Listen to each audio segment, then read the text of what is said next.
راتیں بھی مدینے کی، باتیں بھی مدینے کی، جینے میں یہ جینا ہے، کیا بات ہے جینے کی، کیا بات مدینے کی۔ الحمدللہ رب العالمین والصلاة والسلام علی سید المرسلین، اما بعد فاعوذ باللہ من الشیطان الرجیم، بسم اللہ الرحمن الرحیم۔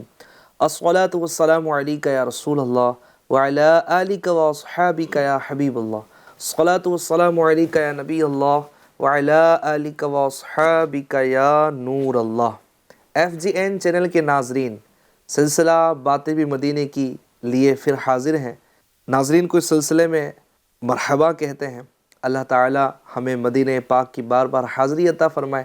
اس سلسلے میں الحمدللہ ہم مدینہ طیبہ کی بھی باتیں کرتے ہیں، اور بالخصوص چند ایپیسوڈز میں ہم ہمارے آقا صلی اللہ تعالی علیہ وسلم کی سیرت طیبہ کے مختلف گوشوں پر کلام کرنے کی سعادت حاصل کر رہے ہیں۔ میرے آقا صلی اللہ علیہ وسلم کے وہ اوصاف کہ جو آپ کو بڑا ہی باعظمت بناتے ہیں، اور اللہ کریم عز و جل نے جو آپ کے اندر خصوصیات پیدا فرمائی ہیں، ان خصوصیات کا ہم تذکرہ کرتے ہیں۔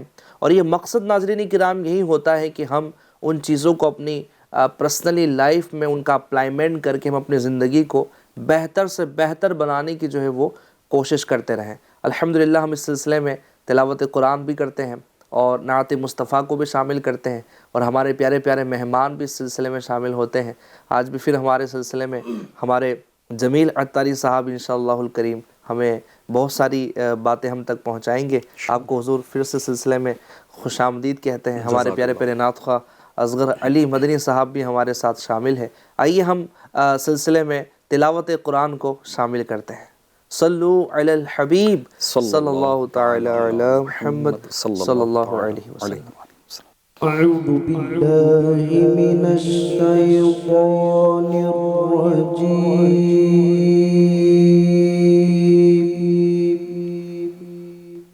بسم اللہ الرحمن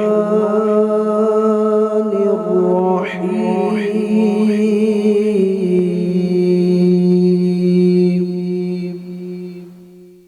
والعصر إن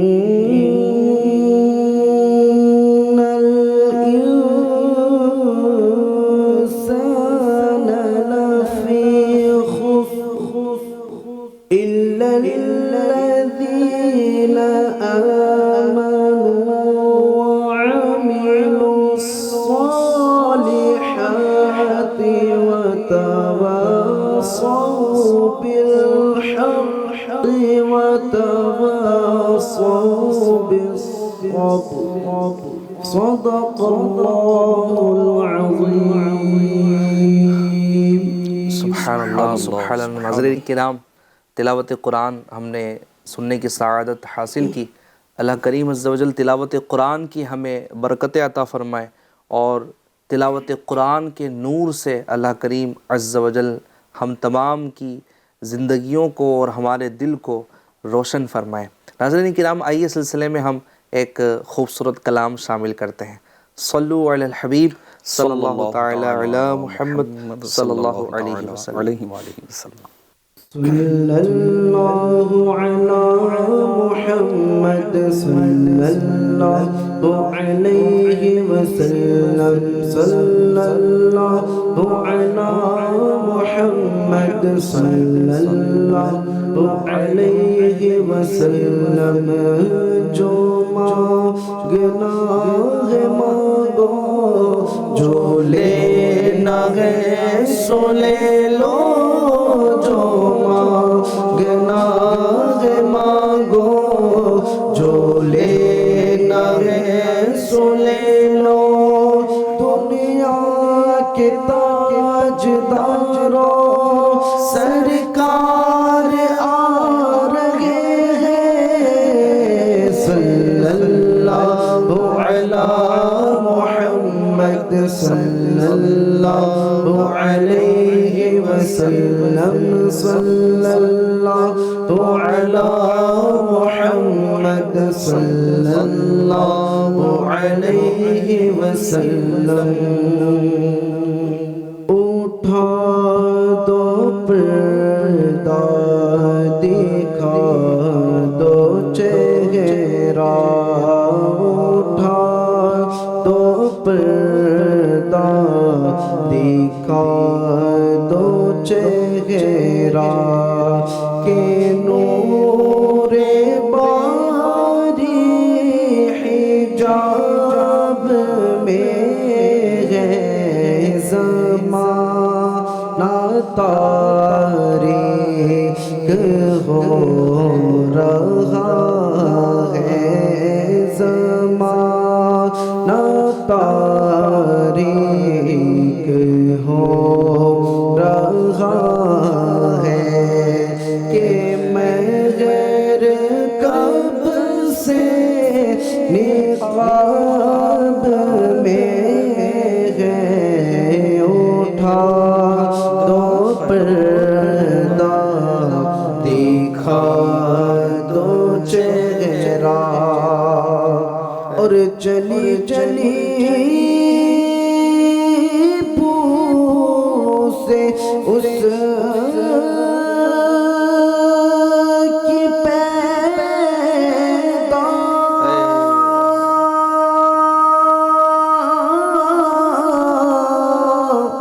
ہے سوزش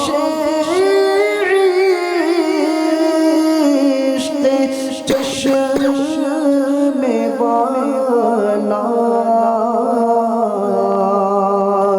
جلی جلی بوسے اس کی پیدا ہے سوزش عشق چشم والا کباب آہوں میں بھی نہ پایا کباب آہوں میں بھی نہ پایا مزہ جو دل کے کباب میں ہے اٹھا دو پردہ دکھا دو چہرہ اور انہی کی بو مایا یہ سمجھ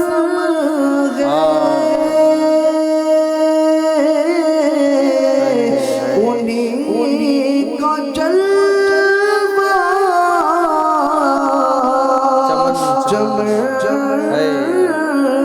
چمر ہے انہی کی بو مایا یہ سمجھ ہے انہی کا جلوہ چمن ہے انہی سے گلشن مہک رہے ہیں انہی سے گلشن مہک رہے ہیں انہی کی رنگت گلاب میں ہے اٹھا دو پردہ دکھا دو چہرہ اور کھڑے ہیں منکر نکیر سر پر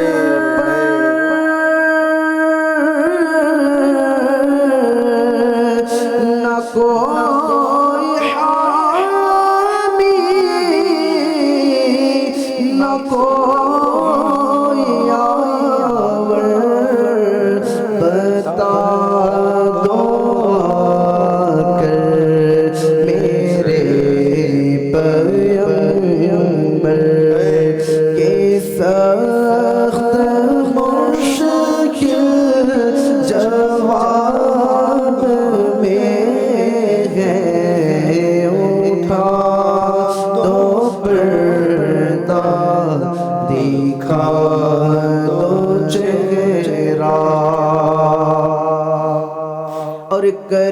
کرم کا صدقہ کرم کا صدقہ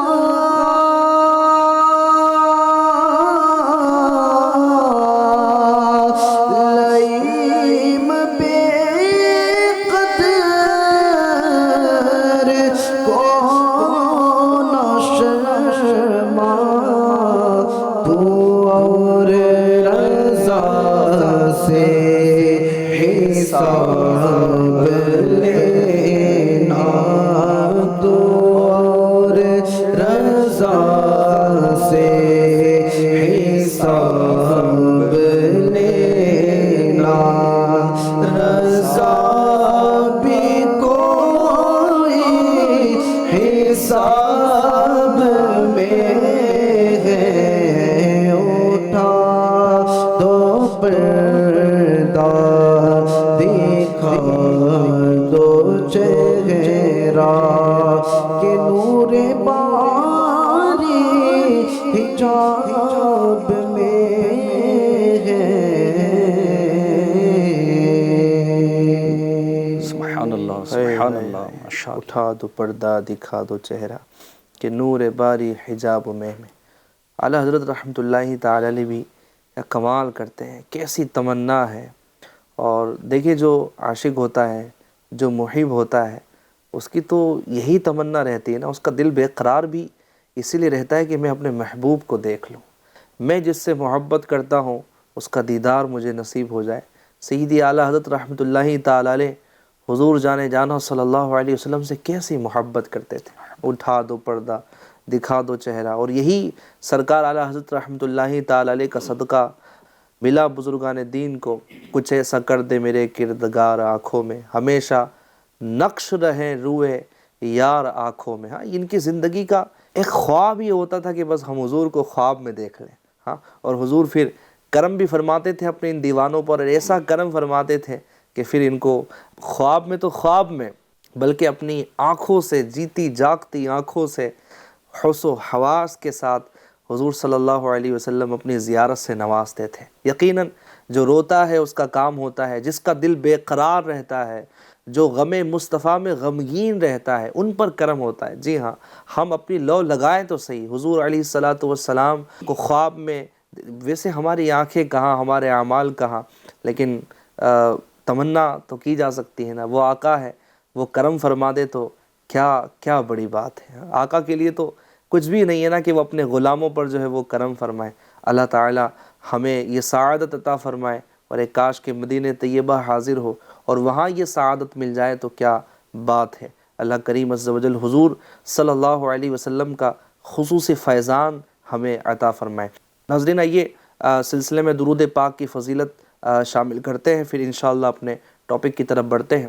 میرے آقا صلی اللہ تعالی علیہ وآلہ وسلم کا فرمان عالی شان ہے۔ میرے آقا فرماتے ہیں، جس نے مجھ پر ایک مرتبہ درود پاک پڑھا، اللہ تعالیٰ اس پر 10 رحمتیں نازل فرماتا ہے، اس کے 10 درجات بلند فرماتا ہے، اور اس کے 10 گناہوں کو مٹا دیتا ہے۔ ناظرین کرام، درود پاک پڑھنے کے متعلق ہمیں بہت ایکٹیو ہونے کی حاجت ہے۔ ہمیں درود پاک پڑھنے کا معمول اپنے معمولات میں شامل کرنے کی حاجت ہے۔ بعض اوقات ایسا بھی ہوتا ہے کہ دن ہمارے گزر جاتے ہیں، لیکن کریم آقا صلی اللہ علیہ وسلم پر درود پاک پڑھنے کی طرف خیال نہیں جاتا۔ الامان والحفیظ، یہ کیسی دیوانگی ہے، یہ کیسا عشق ہے کہ حضور پر درود پاک ہی نہ پڑھا جائے۔ حضور سے ایسی محبت ہے کہ ہم حضور صلی اللہ علیہ وسلم کا ذکر خیر ہی نہ کریں۔ نہ نہ نہ نہ، عاشق کا کام ایسا نہیں ہوتا۔ ہاں، محب کا کام ایسا نہیں ہوتا کہ وہ اپنے محبوب کا ذکر نہ کرے۔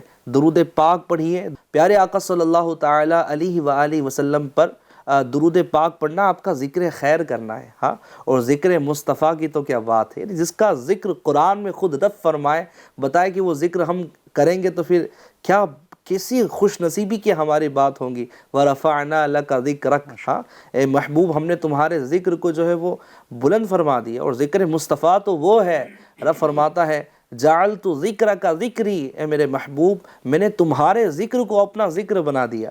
یعنی قیامت تک جو حضور علیہ السلام کا ذکر کر رہا ہے وہ یوں سمجھے کہ اللہ تعالیٰ ہی کا ذکر جو ہے وہ فرما رہا ہے، یعنی ذکر مصطفیٰ ہو رہا ہے، کیونکہ خدا کی رضا چاہتے ہیں دو عالم، خدا چاہتا ہے رضائے محمد۔ اس بارگاہ میں اگر ہم لو لگا کر پڑے رہیں گے تو انشاءاللہ بارگاہ الہی میں بھی ہم مقبول ہو جائیں گے۔ ناظرین آئیے چلتے ہیں ہم اپنے ٹاپک کی طرف۔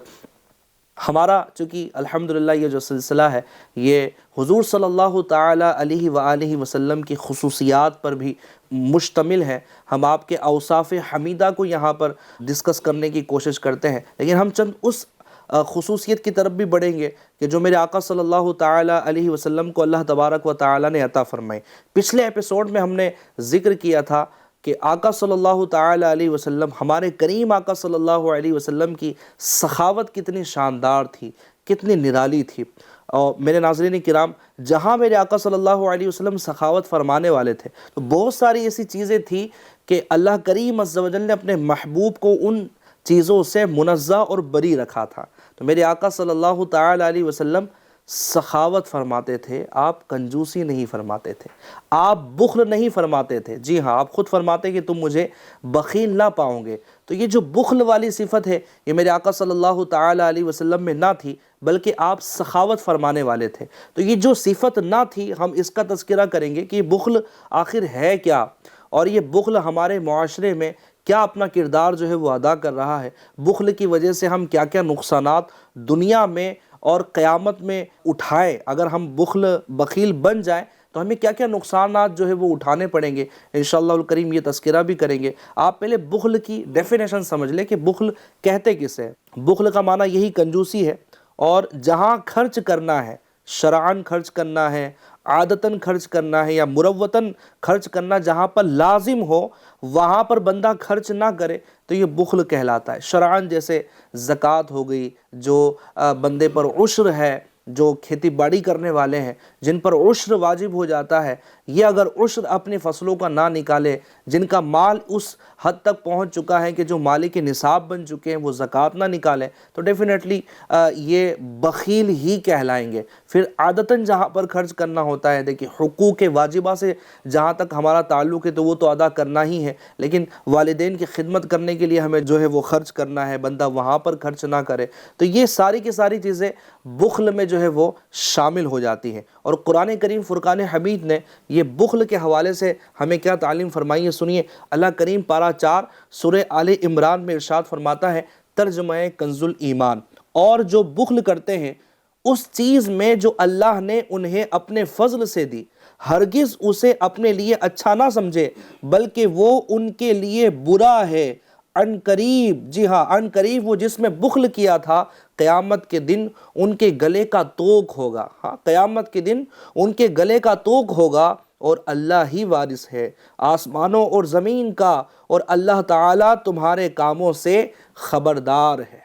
FGN چینل کے ناظرین، جو مال اللہ کریم نے اپنے فضل سے ہمیں عطا کیا ہے، اگر ہم اس کے حقوق واجبہ ادا نہ کریں تو یہی مال قیامت کے دن ہمارے گلے کا توق ہوگا، یہی مال ہمارے لیے عذاب کا سبب بن جائے گا، یہی مال قیامت کے دن اور جہنم کی آگ میں، جہنم کی سزاؤں میں جو ہے ہمارے لیے عذاب بن کر جو ہے وہ کھڑا ہوگا۔ اور اس کی شرح میں صدر الافاضل حضرت علامہ مولانا سید محمد نعیم الدین مراد آبادی رحمۃ اللہ تعالی علیہ خزائن العرفان میں اس آیت مبارکہ کے تحت فرماتے ہیں، بخل کے معنی میں اکثر علماء اس طرف گئے ہیں کہ واجب کا ادا نہ کرنا بخل ہے، اس لیے بخل پر شدید وعیدیں جو ہے وہ آئی ہیں۔ چنانچہ اس آیت میں بھی ایک وعید آ رہی ہے، اور ترمذی شریف کی حدیث میں ہے، بخل اور بدخلقی یہ دو خصلتیں ایماندار میں جمع نہیں ہوتی۔ اللہ، جو ایماندار ہوتا ہے ناظرین کرام وہ بخیل نہیں ہوتا۔ تو اللہ تعالی ہمیں بخل سے جو ہے وہ محفوظ فرمائے۔ یہ بڑی ہی